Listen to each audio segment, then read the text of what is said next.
दहशत स्टोरी के पार्ट 3 के साथ मैं आपके साथ। लास्ट सेमेस्टर चल रहा था। असद ने सोचा था कि इम्तिहानात ख़त्म होने के बाद वो निदा से अपने दिल की बात करेगा, लेकिन रमशा की वजह से सब बेकार हो गया। उसने निदा को बहुत फ़ोन किया, मैसेज किया, लेकिन इसने कोई रिप्लाई नहीं दिया। उसने मन ही मन में रमशा को बहुत सी गालियाँ दे डाली। निदा प्लीज़ मुझसे बात करो।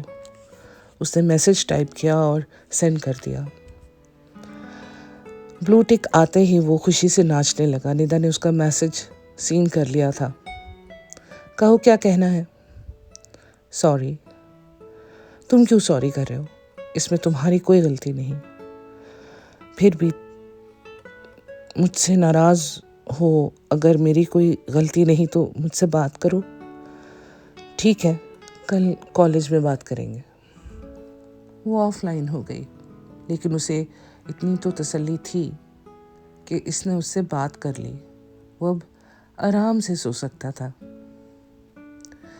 वो कॉलेज की लॉबी में थी जब रमशा अचानक से इसके रास्ते में आ गई। वो इसे इग्नोर करके इसकी साइड से निकलना चाहती थी, लेकिन वो फिर से इसके सामने आ खड़ी हुई। दिमाग ख़राब हो गया तुम्हारा? रास्ता छोड़ो, मुझे देर हो रही है, वो गुस्से से बोली, जबकि वो ढीठ बनी उसे ही देखती रही। असद से मिलना है तो देर तो हो गई होगी। हाँ बिल्कुल, मैं किसी से भी मिलूं, तुम्हें क्या? It's none of your business. Nida, तुम तो असद को पसंद नहीं करती, फिर इसका पीछा छोड़ क्यों नहीं देती? रमशा, तुम अच्छे से जानती हो मुझे, मैं इसके पीछे नहीं बल्कि वो मुझे पसंद करता है, और ये तुम्हें भी पता है। लेकिन जब वो तुम्हें प्रपोज करेगा तो तुम्हारा जवाब तो ना ही होगा ना। वैसे भी वो तुम्हारा दोस्त है, तुम्हारे इनकार से इसका दिल नहीं टूटेगा। शायद मैं इनकार ना करूं, वो मुस्कुरा कर बोली। क्या मतलब, तुम तो इसे पसंद नहीं करती? वो अच्छा लड़का है और उसमें नापसंद करने जैसी कोई चीज़ नहीं, और सबसे बढ़कर वो मेरा बेस्ट फ्रेंड है। वैसे रमशा, तुम्हारा पता तो कट गया। तुम्हें लगा था मैं असद को मना कर दूंगी, फिर तुम उसे फंसा लोगी, लेकिन ऐसा कुछ नहीं होगा। मैं अच्छे से समझ गई हूँ तुम क्या चाहती हो। निदा, कल तक तो तुम कह रही थी कि वो कल की बात थी रमशा। कल तक मेरे सामने तुम्हारी असलियत नहीं आई थी, वो गुस्से से बोली। तुम्हारी असलियत भी खुल गई निदा। तुम असद को नापसंद करती थी और अचानक से वो तुम्हें पसंद आ गया। कैसे? तुम्हें आखिर उसमें इतना इंटरेस्ट क्यों है? क्योंकि मैं उसे पसंद करती हूँ निदा, बहुत चाहती हूँ उसे, लेकिन हर बार वो तुम्हारे पीछे चला जाता है। निदा, ऐसी वैसी है, निदा को ये पसंद है। निदा, निदा, दिन रात सुनकर मेरे कान पक गए हैं। वो हमेशा तुम्हारी बातें करता है। मैं चाहती हूँ वो मुझे देखे, मुझे सुने, लेकिन वो हमेशा तुम्हारे पीछे रहता है। मुझे तकलीफ होती है। रमशा, तुम बचपन से मेरी दोस्त हो, यकीन नहीं होता तुम ऐसा सोचती हो मेरे बारे में। हाँ, मैं ऐसा ही सोचती हूँ। मैं तुम्हारी दोस्त नहीं हूँ, मैं नफ़रत करती हूँ तुमसे, हमेशा से। स्कूल में भी तुम मुझसे हमेशा से आगे रही हो। स्कूल में भी तुम हमेशा मुझसे आगे ही रही हो। हमेशा हर कोई तुम्हारी तारीफ़ करता रहा, खूबसूरती में, काबिलियत में, एजुकेशन में। हमेशा तुम मुझसे आगे थी। तुम्हारी किस्मत भी मुझसे अच्छी है। तुम एक अमीर घर में पैदा हुई, जबकि मैं एक मिडिल क्लास फैमिली में हूँ। तुम्हारे भाई तुम पर जान छिड़कते हैं, और मैं प्यार के मामले में हमेशा तुमसे पीछे रह गई। मुझे तुमसे नफरत है निदा। निदा हक्का बक्का उसे देख रही थी। कितना जहर भरा था इसके अंदर, जिसे वो बचपन से अपना दोस्त समझती आई थी। यहाँ तक कि इसके भाई भी उसे अपनी बहन ही मानते थे। निदा जानती थी कि वो गरीब फैमिली से है, इसलिए हमेशा उसे महंगे महंगे गिफ्ट्स देती, उसे जो पसंद होता उसे दिलाती। वो इसे अपनी बहन जैसा समझती थी। वो इसकी सबसे बड़ी दुश्मन निकली। निदा, मैंने तुमसे कुछ नहीं मांगा, लेकिन पहली और आखिरी बार मैं तुमसे कुछ मांग रही हूँ। असद को छोड़ दो, उसे मुझे दे दो। तुम तो इससे प्यार भी नहीं करती। वो इसके सामने हाथ जोड़कर गिड़गिड़ाई। क्या तुम सच में उससे प्यार करती हो? हाँ, लेकिन प्यार से ज़्यादा मेरी जिद है। मैं उसे तुम्हारा होते हुए नहीं देख सकती। अगर वो तुम्हारा हो गया तब भी मैं उसे तुमसे छीन लूंगी। नफरत से बोली। इसकी आंखों में कुछ ऐसा था कि निदा अंदर तक दहल गई। वो बिना कुछ कहे वहां से चली गई। कॉलेज के बैक साइड में कोई आता जाता नहीं था। वहाँ एक बेंच लगी हुई थी। ये निदा और असद की फेवरेट जगह थी। जब भी इन्हें कोई परेशानी होती वो यहीं आते थे। इनकी पसंद नापसंद एक जैसी थी। वो वहीं आकर उस खाली बेंच पर बैठ गई और बेंच से सर टिका कर आंखें बंद कर ली। रमशा की बातें उसे अंदर तक चुभ गई थी। वो कुछ सोचना नहीं चाहती थी, लेकिन इसकी आवाज़ उसके सर पर हथौड़े बरसा रही थी। उसकी पलकों के कोने गीले होने लगे और एक आंसू उसके गुलाबी गालों पर फिसल गया। असद ने वो आंसू अपनी उंगली से मोती की तरह चुन लिया। निदा चौंक गई। असद तुम? हाँ मैं। तुम यहाँ? क्या हुआ? कोई परेशानी है? उसने एक साथ कई सवाल किए और उसने ना में सर हिला दिया। हम जब भी परेशान होते हैं यहीं आते हैं निदा, इसीलिए मुझसे झूठ मत बोलो। क्या हुआ है बताओ। वो बोला। निदा जानती थी कि वो खुद से झूठ बोल सकती है, सारी दुनिया से झूठ बोल सकती है, लेकिन असद वो था, एक पल में उसका झूठ पकड़ लेता था। निदा को पहले वो पसंद नहीं था। वो हमेशा इसके आगे पीछे घूमता रहता था, लेकिन जब से इनकी दोस्ती हुई, निदा उसे दुनिया का सबसे अच्छा इंसान मानती थी। वो हमेशा इसके साथ होता था। वो एक मुखलिस दोस्त साबित हुआ। निदा इस पर आंख बंद करके यकीन कर सकती थी। निदा उसे बहुत पसंद करती थी, मगर एक दोस्त के नाते वो हमेशा सोचती, अगर असद ने उससे प्यार का इजहार किया तो क्या वो इनकार कर पाएगी, क्योंकि शायद वो इसका दिल कभी नहीं तोड़ सकती थी। वो इसके लिए बहुत ख़ास था। कहाँ खो गई? मैं कुछ पूछ रहा हूँ तुमसे, जवाब दो। वो इसके सामने हाथ लहरा कर बोला। तुम्हें कुछ बात करनी थी मुझसे? हाँ करनी थी, पर ऐसे नहीं। असद शायद मैं जानती हूँ तुम्हें क्या कहना है। वो इसकी आंखों में देखकर बोली। वो मुस्कुरा दिया। तुमने तो सारा प्लान ही खराब कर दिया।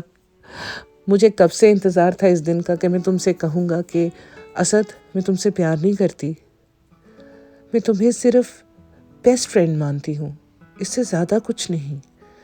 इसलिए मैं नहीं चाहती कि तुम्हें कोई गलतफहमी हो। वो इसकी बात ख़त्म होने से पहले ही बीच में बोल पड़ी थी। वो उदास नज़रों से उसे देख रहा था। कम से कम मेरी बात तो सुन लेती। कल रात भर मैंने प्रैक्टिस की थी कि मैं कैसे तुमसे अपने दिल की बात बोलूँगा। वो फीकेपन से हंस दिया। इसकी हंसी में कितना दर्द था निदा को महसूस हो रहा था। I am sorry Asad.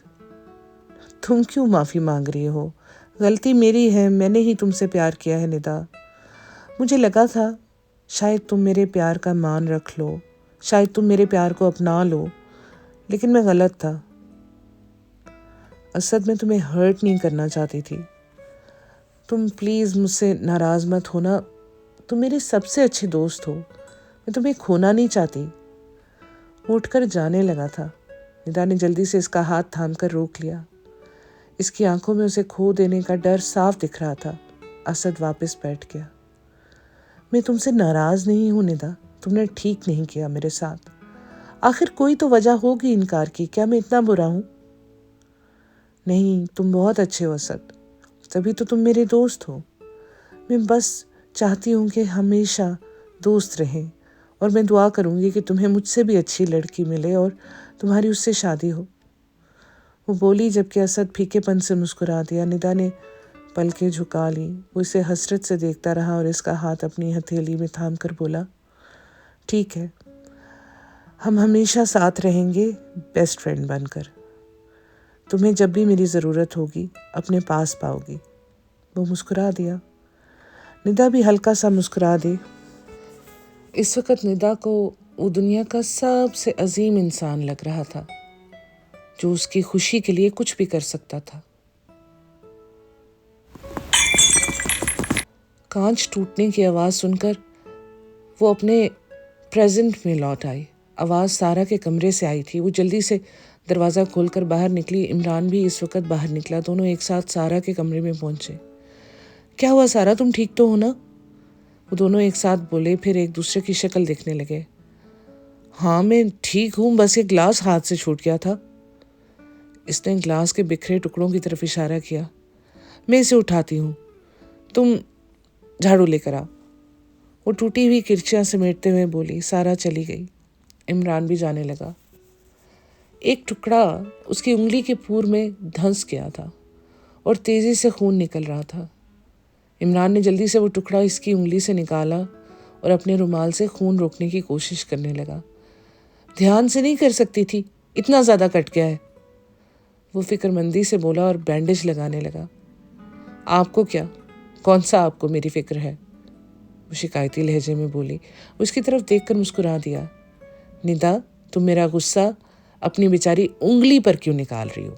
मुझे आपसे कोई बात नहीं करनी, वो बनावटी गुस्से से बोली और उठकर कमरे में चली गई। इमरान भी पीछे पीछे आ गया।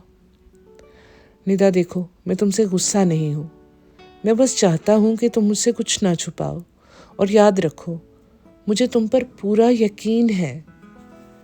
फिर आप मुझसे गुस्सा क्यों हुए? वो वक्ती गुस्सा था। तुम्हें पता है मर्द का दिल चाहे कितना भी बड़ा हो, लेकिन वो जिससे प्यार करता है उसे कभी बांट नहीं सकता।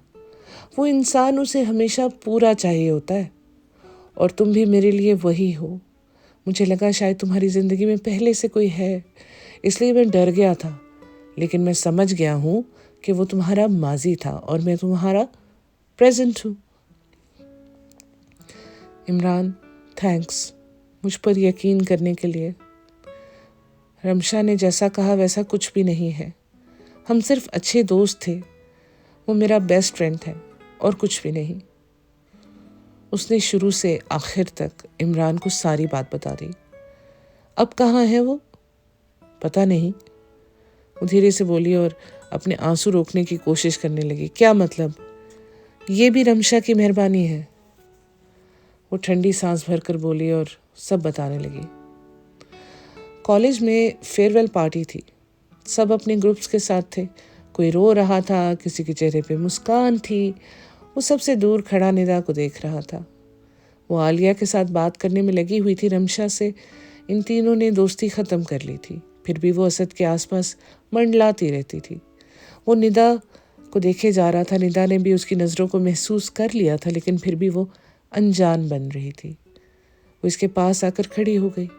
तुम यहाँ क्यों खड़े हो? चलो मेरे साथ पार्टी एंजॉय करो। नहीं, मैं यही ठीक हूँ, तुम जाओ। असद चलो ना प्लीज़।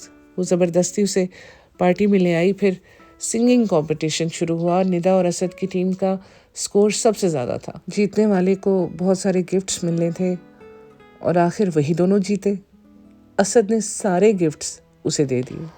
निदा, असद ये लो जूस पी लो, तुम दोनों काफ़ी थक गए होगे ना, गला भी सूख गया होगा गा गा कर। रमशा इठलाई हुई इन्हें जूस का ग्लास पकड़ाने लगी। वो दोनों लेना नहीं चाहते थे, मगर वाकई उन्हें प्यास लगी हुई थी। एक सांस में दोनों पूरा ग्लास पी गए। असद इसे घर ड्रॉप करने जा रहा था। आलिया भी साथ थी। उन्होंने आलिया को इसके घर ड्रॉप कर दिया। रमशा भी पूरी ढिठाई के साथ असद की कार में आकर बैठ गई। निदा हमेशा फ्रंट सीट पर ही बैठती थी। कुछ ही दूर चले होंगे जब असद ने कार रोक दी। निदा ने अपने बोझल होती आंखों से उसे देखा। वो भी नशे में लग रहा था। निदा, मैं तुम्हें बहुत मिस करूँगा, वो लड़खड़ाती आवाज़ में बोला और इसके चेहरे पर आती आवारा लटों से खेलने लगा। तुम्हें पता है, तुम इस दुनिया की सबसे खूबसूरत लड़की हो, वो इसका चेहरा अपनी हथेलियों के प्याले में भर कर बोला। निदा अपनी बंद होती आंखों से ज़बरदस्ती उसे देख रही थी। वो धीरे धीरे इसकी ओर झुकने लगा और इसके गालों को अपने होंठों से चूम लिया। तब किसी ने कार का दरवाज़ा खोलकर लगभग घसीटते हुए उसे बाहर निकाला और लातों घूंसों की बरसात होने लगी। उनका सारा नशा हवा हो गया। भाई क्या करें आप, इसे छोड़िए, इसे। इसके भाई ने एक ज़ोरदार थप्पड़ रसीद किया। वो ज़मीन पर गिर गई। वो अपने भाइयों से उसे छुड़ाने की कोशिश करने लगी। तभी उसकी नज़र रमशा पर पड़ी और वो मुस्कुरा रही थी। रमशा ने हमारे ड्रिंक्स में नशे की दवा मिला दी थी और मेरे भाइयों को पहले से खबर कर दी थी कि कार ख़राब हो गई है, वो हमें पिक कर लें। और इसके बाद उन्होंने जो देखा वही सच लगा। असद की इतनी बेइज्जती हुई, वो बर्दाश्त नहीं कर पाया। उस दिन से असद ने हमसे कोई राब्ता नहीं किया, कोई कांटेक्ट नहीं। वो अपनी फैमिली के पास वापस दुबई चला गया। जाने से पहले उसने मुझे मैसेज कर दिया था। वो उदास सी बोली, इसकी पलकें भीग गई। अब भी मिस करती हूँ उसे। उसने हाँ में सर हिलाया। इमरान ने उसे सीने से लगा लिया और वो जी भर के रो दी। अगले दिन मौलवी साहब ने उसे कुछ दुआएं दी जो उसे रात में पढ़नी थी। उन्होंने कहा कि घर का कोई भी फ़र्द चाहे तो ये अमल कर सकता है। ये सब निदा के साथ हो रहा है, इसीलिए वो पढ़े तो ज़्यादा अच्छा होगा। ये 3 दिन का अमल था जो बहुत ही मुश्किल था। उन्होंने कहा कि इसके बाद वो बुरी ताकत घर में दाखिल नहीं हो पाएगी। इशा की नमाज के बाद वो तस्बीह लेकर बैठ गई और अमल शुरू किया। शुरू में तो सब ठीक था, लेकिन आखिर तक पहुँचते पहुँचते इसकी आंखें नींद से बोझल होने लगीं। उसकी ज़ुबान लड़खड़ाने लगी, लेकिन उसने हिम्मत नहीं हारी और तस्बीह पढ़ती रही। इसकी चारों तरफ आग जलने लगी। इसका बदन बुरी तरह झुलसने लगा। हर तरफ जले गोश्त की बदबू फैलने लगी। वो पानी के लिए चिल्ला रही थी, अपने माँ बाप और भाइयों को पुकार रही थी, इमरान को, असद को पुकार रही थी, लेकिन कोई उसके करीब नहीं आ रहा था। वो सब दूर से किसी पुतले की तरह उसे जलता देख रहे थे। आग की लिपटें और तेज़ हो गई। वो पूरी की पूरी उसमें समा गई। उसने अपने दिमाग पर से काबू नहीं खोया और अपना पहले दिन का अमल पूरा कर लिया। सब कुछ बदल गया। वो वापस अपने बिस्तर पर थी। इसने तस्बीह वापस दराज में रख दी और सो गई। आज उसके अमल का आखिरी दिन था। वो तस्बीह पढ़ती जा रही थी। इसकी आंखें बंद होने लगी। वो समंदर की गहराइयों में डूबने लगी। वो जितना हाथ पैर मारती उतना ही नीचे धंसती चली जाती। इसकी सांसें रुकने लगी। वो ऊपर आने के लिए हाथ पैर मारने लगी। इसके पैरों को कोई अनजान ताकत नीचे खींचती जा रही थी। एक काले पंजे ने इसके पैरों को जकड़ लिया और तेजी से उसे अपनी ओर खींचने लगा। तभी ऊपर से किसी ने इसका हाथ पकड़ लिया। वो पानी के अंदर थी, उसे देख नहीं पा रही थी। वो हाथ धीरे धीरे उसे ऊपर खींचने लगा और इसका पैर इस काले और बदसूरत पंजे से आज़ाद हो गया। वो पानी की सतह पर आ गई और लंबी लंबी सांसें लेने लगी और अपने मुहाफिज को देखा और मुस्कुरा दी। इमरान, आप कब आए? वो धीरे से बोली। अमल ख़त्म हो चुका था। वो कामयाब हो गई थी। घर के चारों तरफ हिसार खींचा जा चुका था। इमरान ने इसका हाथ थाम रखा था।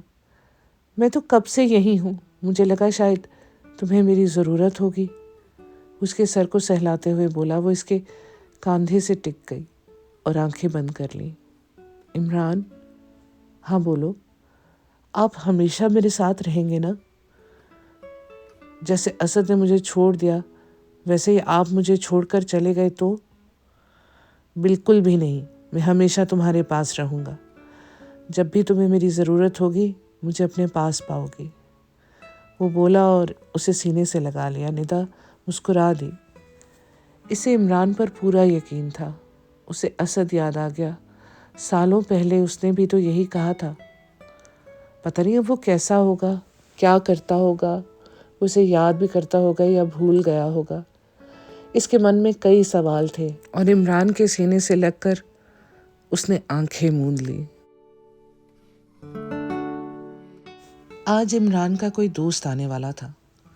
वो सुबह से तैयारियों में लगा हुआ था। उसने सारी उसकी मनपसंद डिशेस बनवाई थी। कुछ तो खुद उसने बनाई थी। निदा और सारा ने उसे पहले कभी इतना पुरजोश और खुश नहीं देखा था।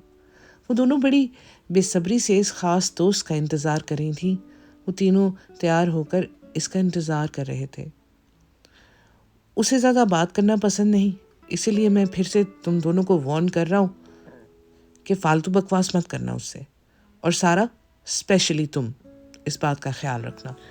उसने सारा पर जोर देकर कहा तो वो बुरी तरह चिढ़ गई और उससे लड़ने लगी। उन्हें पता ही नहीं चला कि कब कोई दरवाज़ा खोलकर अंदर आ चुका है।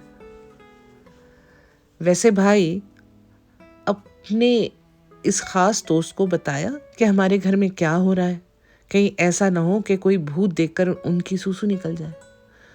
मैं इतना डरपोक बिल्कुल भी नहीं हूँ, पीछे से वो बोला। इमरान ने गुस्से भरी नज़र इस पर डाली। वो जल्दी से माफ़ी मांगने लगी, बुरी तरह शर्मिंदा होकर खिसियानी हंसी हंसती। ये डॉक्टर फरहान अरशद और ये मेरी छोटी बहन है सारा और ये निदा। तभी निदा भी किचन से बाहर आ गई। इमरान इसका तारुफ करवा नहीं पाया क्योंकि इन दोनों ने एक दूसरे को देखा और पहचान लिया था। उनको शौक लगा। असद? निदा? असद का असली नाम फरहान था, लेकिन इसकी फैमिली और कॉलेज के दोस्त उसे असद बुलाते थे और शायद उसने इमरान को अपना असली नाम ही बताया था। इतने सालों बाद दोनों एक दूसरे को देखकर बस देखते ही रह गए। सही कहते हैं लोग कि दुनिया गोल है, जो बिछड़ जाता है वो वापस मिल भी जाता है। निदा की आंखें खुशी से भर आई। वो दौड़ती हुई गई और जाकर असद से लिपट गई।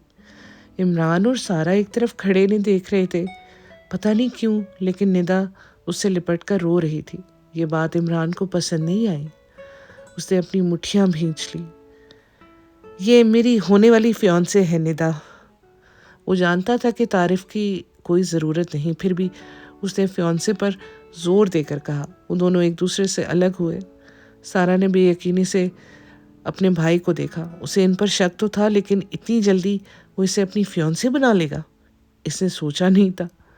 खुद इमरान ने भी नहीं सोचा था, लेकिन निदा और असद को एक साथ देखकर शायद वो जल गया था, इसीलिए इसके मुंह से निकल गया। फिर पूरा वक्त वो दोनों एक दूसरे से बातें करते रहे।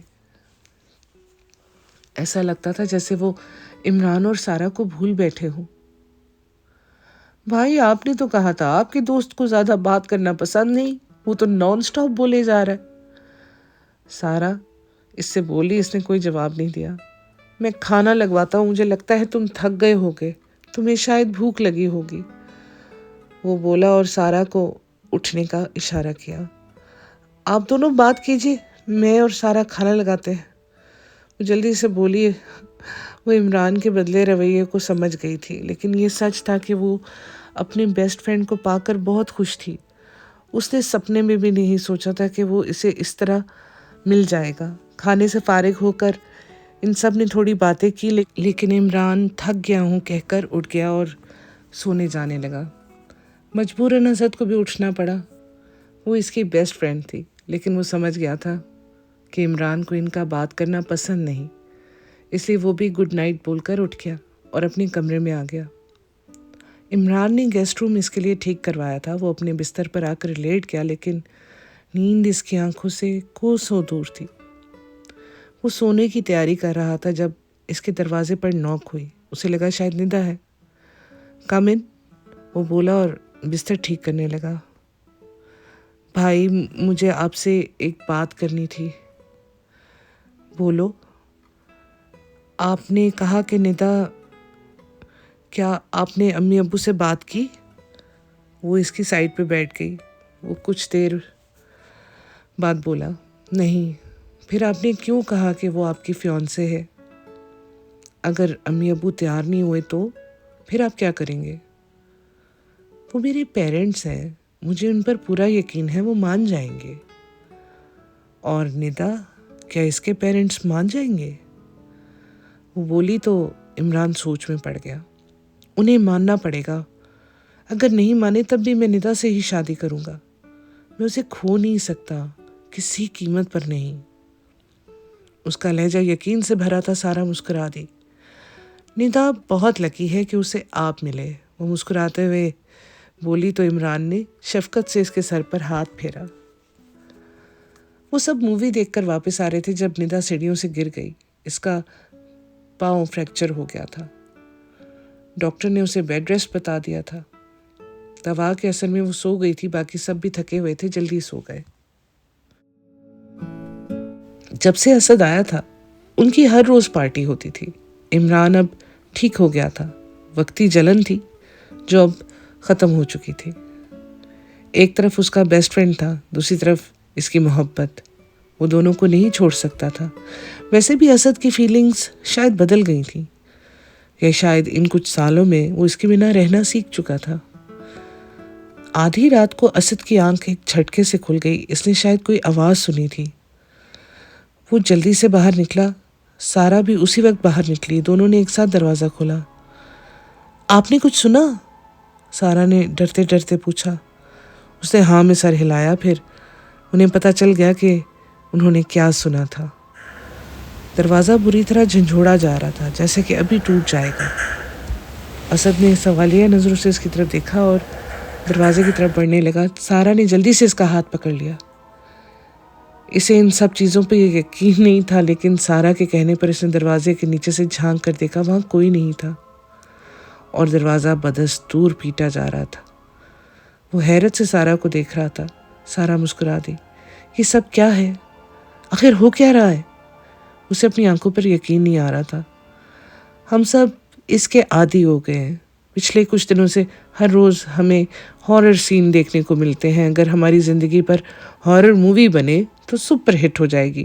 वो आराम से बोली। असद को यकीन नहीं आ रहा था कि एक नाजुक सी लड़की इतनी बहादुर, जबकि इतना मजबूत होकर भी वो अंदर से हिल गया था।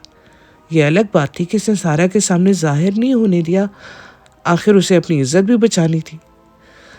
वो शायद हमसे दरवाज़ा खुलवाने की कोशिश कर रहा है, लेकिन किसी कीमत पर हम दरवाज़ा नहीं खोल सकते, सारा बोली। दरवाज़ा अब इतनी तेज़ी से धकेला जा रहा था कि लग रहा था कि टूट जाएगा। अब तो सारा भी डर गई। बाहर से अजीब अजीब डरावनी आवाज़ें आनी शुरू हो गई, जैसे एक साथ बहुत सारी औरतें रो रही हों। बिल्ली के रोने की आवाज़, चीखने चिल्लाने की आवाज़। सारा ने जल्दी से अपने कानों को अपने हाथ से ढक लिया। इसका सर फटा जा रहा था। इसका मन कर रहा था वो दरवाज़ा खोल दे, लेकिन बड़ी मुश्किल से इसने खुद को रोके रखा था। असद इसकी हालत समझ गया था। उसे भी डर था कि दरवाज़ा खोल देगी। उसने हॉल का सोफ़ा खींचकर दरवाजे से टिका दिया। लगभग सारी भारी चीज़ें, मेज़ वगैरह सब दरवाजे को घेर दिया उसने, और दोनों दीवार से टिक कर बैठ गए। असद ने अपनी आंखें मूंद ली। दरवाज़ा अब भी पीटा जा रहा था, मगर उसकी आवाज़ थोड़ी कम हो गई थी। इनकी आंखें नींद से बोझल होने लगी। अब तो आपको यकीन हो गया ना कि मैं बुज़दिल नहीं हूँ? कम से कम मैं सूसू तो हरगिज़ नहीं करूँगा, वो हंसते हुए बोला। और सारा भी हंस थी। एक दूसरे से बात करते करते उन्हें वक्त का पता ही नहीं चला। जाने कब सारा उसके कंधे पर टिक कर सो गई। असद ने भी उसको उठाने की कोशिश नहीं की, और जाने कब नींद की देवी उस पर मेहरबान हो गई। निदा जल्दी सो गई थी, इसीलिए उसकी आंख खुल गई। अभी 6 बज रहे थे। वो हमेशा 8 बजे उठती थी। दोबारा बिस्तर पर गिर गई, लेकिन नींद नहीं आ रही थी। वो उठकर हॉल में आ गई और उसने जो कुछ देखा उसे यकीन नहीं आ रहा था। उसे खुशगवार हैरत ने आ घेरा। असद ने सारा को अपनी बाहों के घेरे में लपेट रखा था। वो उनके करीब बैठ गई और मुस्कुराते हुए उन्हें देख रही थी। वो दोनों बेखबर सोए हुए थे। उसे लगने लगा था कि इसके बेस्ट फ्रेंड के लिए सारा से अच्छी कोई लड़की हो ही नहीं सकती। वो इन्हें उठाने लगी। वो नहीं चाहती थी कि इमरान ये सब देखे। आखिर वो सारा का भाई था, उसे ज़रूर बुरा लग जाता। सारा ने कसमसाकर आंखें खोल दी। असद भी उठ गया। दोनों पहले एक दूसरे को देखते रहे, फिर निदा को देखकर हड़बड़ाकर उठ बैठे। सारा जल्दी से अपने कमरे में भाग गई, जबकि असद वहीं बैठा रहा। निदा मायनी खेज अंदाज में मुस्कुरा रही थी। वो सर झुकाए बैठा था। तभी इमरान भी वहां आ गया। निदा ने दिल ही दिल में खुद को दाद दी, वरना अगर वो सारा को असद के साथ देख लेता तो घर में कोहराम मच जाता। तुम यहाँ सोए थे? वो अजीब नज़रों से उसे देख रहा था। तभी उसकी नज़र सामने दरवाजे पर पड़ी। असद ने कुछ ना कहा और कमरे में चला गया। इमरान हमन्नक बने दरवाजे को देख रहा था, लेकिन वहाँ दरवाज़ा कहाँ था? पूरा हॉल खाली था। मेज़, कुर्सियाँ, सोफ़ा, अलमारी, सबसे दरवाज़ा घेरा हुआ था।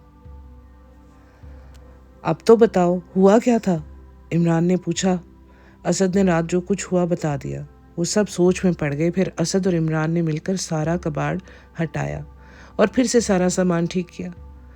थक कर वो सब सोफे पर बैठ गए। तभी दरवाजे पर दस्तक हुई। सब एक दूसरे की शक्ल देखने लगे। रात को जो भी हुआ वो फिर से होने वाला था। दरवाजे पर फिर से दस्तक हुई।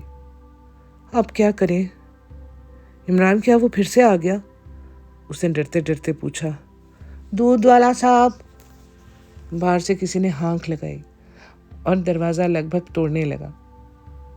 भाई, इस बार वो दूध वाला बनकर आया क्या? सारा बोली। इसकी आंखें डर से फैल गईं। वो चारों एक दूसरे से चिपके हुए थे। इमरान ने हिम्मत करके दरवाज़ा खोला। बाहर सच में दूध वाला था। उसने बुरा भला कहते हुए पैकेट इमरान की तरफ उछाला और गायब हो गया। इमरान झीम गया। वो पैकेट लेकर जैसे ही पीछे मुड़ा, चौंक गया। निदा, सारा और असद तीनों एक दूसरे में लगभग छुपे हुए थे और उसे ही देख रहे थे। फिर सब एक साथ हंस दिए। मैं नाश्ता बनाती हूँ, निदा ने दूध का पैकेट इसके हाथ से लेते हुए कहा और हंसते हुए किचन में जाने लगी। बिल्कुल नहीं, तुम्हारी तबीयत ठीक नहीं है, तुम आराम करो, मैं नाश्ता बनाता हूँ। वो उसे सोफे पर बिठाते हुए बोला। वो मुस्कुरा दी। असद और सारा भी मुस्कुरा दिए। नाश्ता ख़त्म करके निदा ऑफिस के लिए निकल गई। इमरान भी उसे ऑफिस ड्रॉप करके हॉस्पिटल चला गया। सारा को एक रिश्तेदार की शादी में जाना था, इसीलिए ऑफिस से छुट्टी लेकर जल्दी घर आ गई थी। असद घर पर ही था। शाम हो चुकी थी। अब निदा और इमरान के आने का वक्त हो गया था। सारा जल्दी जल्दी तैयार होकर निकली, तभी बेल बज उठी। उसे पहले डर लगा, फिर सुबह के बारे में सोचकर उसे हंसी आ गई। उसने दरवाज़ा खोल दिया। रमशा, आप? हाय, वो चहकते हुए बोली। निदा और भाई घर पर नहीं है और मैं भी जा रही थी। अरे कम से कम अंदर तो आने दो। सॉरी, मैं जा रही थी, आपको कंपनी देने वाला कोई नहीं है। सारा कह रही थी, लेकिन वो बला की ठीक थी, जा ही नहीं रही थी। मजबूरन उसे मानना पड़ा। ठीक है, आ जाइए। ऐसे नहीं, कहो कि आपको अंदर आने की इजाज़त है। रमशा हंसते हुए बोली। सारा को समझ नहीं आया, लेकिन वो बहुत जल्दी में थी। उसने ध्यान नहीं दिया और इसकी कही बात दोहरा दी। उसे लगा रमशा की आंख अजीब सी चमकी। वो अंदर आ गई, तभी असद भी आ गया। असद, तुम? आज की कहानी यहीं तक। नेक्स्ट पार्ट के साथ सेम टाइम सेम चैनल ज़रूर आइएगा। मैं आपका इंतज़ार करूँगी। Bye bye.